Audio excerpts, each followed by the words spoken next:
الرحیم نحمده ونصلی ونسلم علی رسولہ الکریم اما بعد فاعوذ باللہ من الشیطان الرجیم بسم اللہ الرحمن الرحیم افتطمعون ان یؤمنوا لکم وقد کان فریق منهم یسمعون کلام اللہ ثم یحرفونہ من بعد ما عقلوہ وهم یعلمون آمنت باللہ صدق اللہ العظیم وصدق رسولہ النبی الکریم الامین ان اللہ وملائکتہ یصلون علی النبی یا ایھا الذین آمنوا صلوا علیہ وسلموا تسلیما الصلاۃ والسلام علیک یا سیدی یا رسول اللہ الصلاۃ والسلام علیک یا سیدی یا حبیب اللہ الصلاۃ والسلام علیک یا سیدی یا رحمۃ للعالمین وعلی آلک واصحابک یا سیدی یا خاتم النبیین۔ اللہ رب العزت نے قرآن مجید برہان رشید میں ارشاد فرمایا،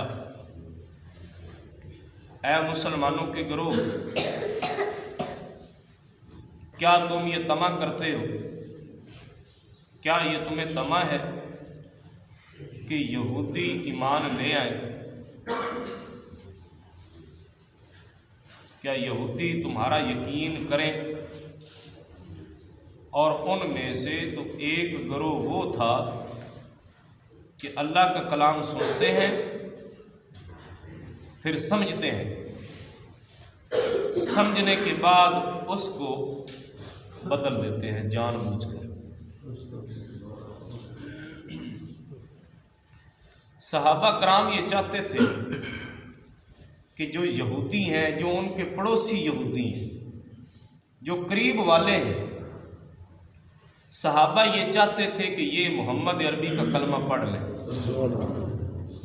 یہ حضور کے پکے سچے غلام بن جائیں۔ لیکن جو ان کے علماء تھے یہودیوں کے، وہ بہت خبیث قسم کے تھے۔ کہتے ہیں نا بھئی، ایک عالم بگڑ جائے نا تو معاشرہ تباہ ہو جاتا ہے، معاشرہ تباہ ہو جاتا ہے۔ بارش نہ ہو تو فصلیں تباہ ہو جاتی ہیں، دین نہ ہو تو نسلیں تباہ ہو جاتی ہیں۔ بارش نہ ہو فصلیں تباہ ہو جاتی ہیں، دین نہ ہو تو نسلیں تباہ ہو جاتی ہیں۔ تو ایک عالم دین کا بگڑ جانا وہ معاشرے کو تباہ کرتا ہے۔ اگر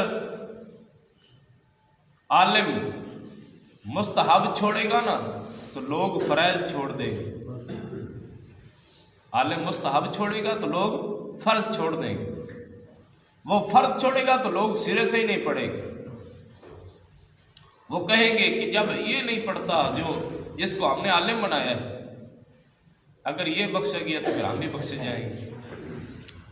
اسی لیے لوگ جو ہے وہ اس دین والے طبقے سے لوگ متنفر ہوتے ہیں، اسی وجہ سے۔ اب ان کے علماء جو تھے وہ کیا کرتے تھے؟ تورات شریف پڑھتے تھے، اس کے اندر جو آیات کریمہ جس کے اندر تیرے اور میرے نبی کی شان ہوتی تھی، اس کا شان نزول یہی ہے۔ کہتے ہیں کہ نبی پاک صلی اللہ تعالی علیہ وآلہ وسلم کے زمانہ میں جو یہودی تھے، حضرت عبداللہ ابن عباس رضی اللہ تعالیٰ عنہ آپ فرماتے ہیں کہ یہودی منافق جو تھے جب صحابہ کرام سے ملتے تو کہتے کہ جس پر تم ایمان لائے ہو ہم بھی اس پر ایمان لے آئیں۔ لیکن جب وہ اپنے شیطانوں سے ملتے، دیکھیے نا، اب چنگے بھلے بندوں کو اللہ شیطان کہہ رہا ہیں بندے، لیکن ان کے اندر ایسے شیطانی وصف تھے، اوصاف تھے، جس کی وجہ سے اللہ ان کو شیطان کہہ رہا ہے۔ جو نبی پاک صلی اللہ تعالی علیہ وآلہ وسلم کی نعت شریف کو بدل دے، اس کو پھر انسان نہیں، پھر اس کو شیطان ہی کہا جائے گا۔ یہ تو میں نہیں کہہ رہا، یہ اللہ کہہ رہا ہے۔ دیکھیے، جب ان کے علماء دیکھتے کہ جس آیت میں تیرے اور میرے نبی کی شان ہے تو وہ کیا کرتے، اس کو بدل دیتے، اس کو تحریف کر دیتے، یعنی کہ اس کو مٹا دیتے، اس کے مطابق کوئی اور جملے لے آتے۔ اس کی وجہ کیا تھی؟ اس کی وجہ یہ تھی کہ لوگ جب یہ اوصاف پڑھیں گے کہ اس محبوب کا، اس نبی آخر الزمان کا چہرہ مبارک والضحیٰ جیسا ہوگا، اس کی زلفیں واللیل جیسی ہوں گی، اس کا سینہ علم نشرہ جیسا ہوگا، اس کے گورے گورے ہاتھ ید اللہ جیسے ہوں گے، تو جب یہ نشانیاں سرکار میں دیکھیں گے تو یہ تو ان کا کلمہ پڑ جائیں گے، لہٰذا ہمارا حقہ پانی بند ہو جائے گا۔ اس وجہ سے ان کے علماء جو تھے انہوں نے وہ آیات کریمہ جو تورات شریف کی تھی انہوں نے بدل دی، جان بوجھ کر بدل دی۔ لیکن ان کا ایک عالم تھا جس کا میں پہلے بھی تذکرہ کرتا ہوں، اس نے کیا کیا، ان کو انہوں نے کہا کہ آپ نے نبی پاک صلی اللہ تعالی علیہ وآلہ وسلم سے مناظرہ کرنا ہے۔ وہ کہتے ہیں کہ میں نبی ہوں، لہٰذا تو نے ان سے مناظرہ کرنا ہے۔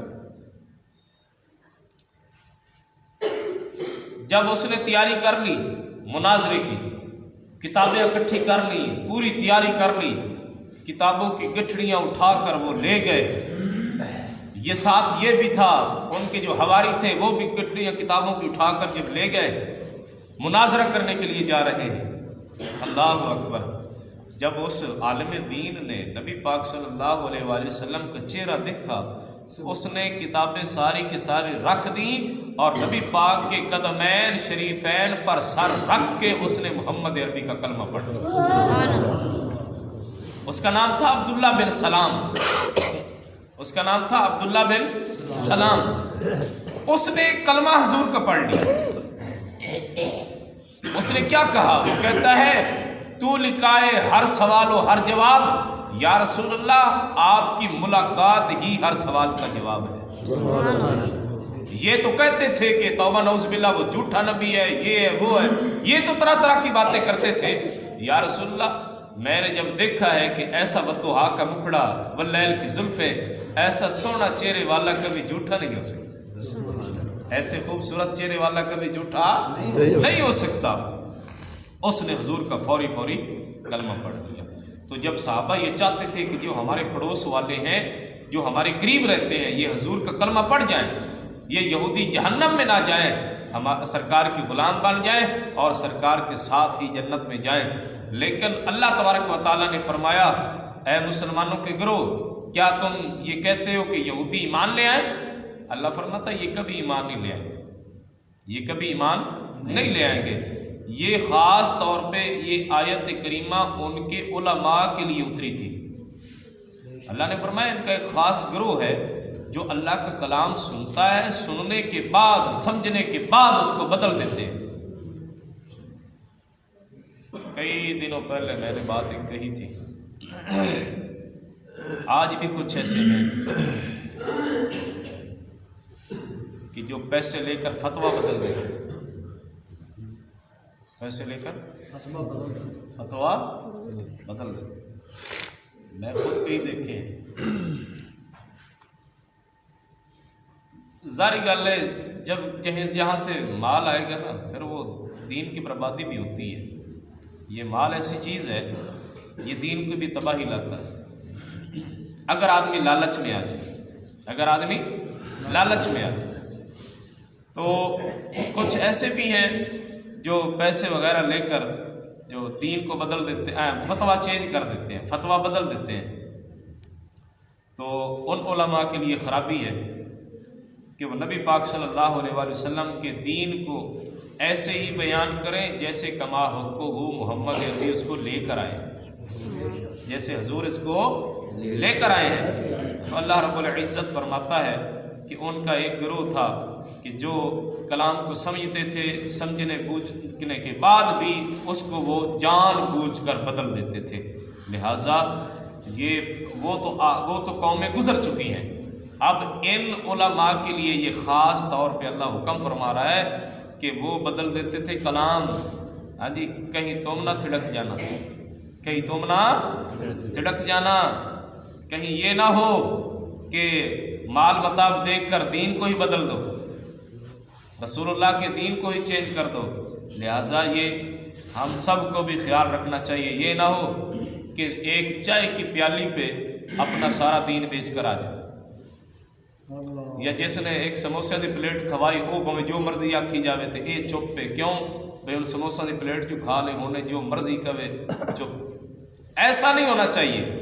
اگر کسی کے ہاں آپ کچھ کھا بھی لیتے ہیں، اگر وہ دین کے خلاف بولے تو پھر وہاں چپ نہیں رہنا چاہیے، چاہے اس کے گھر سے بھی آپ نے کھانا کھایا ہے۔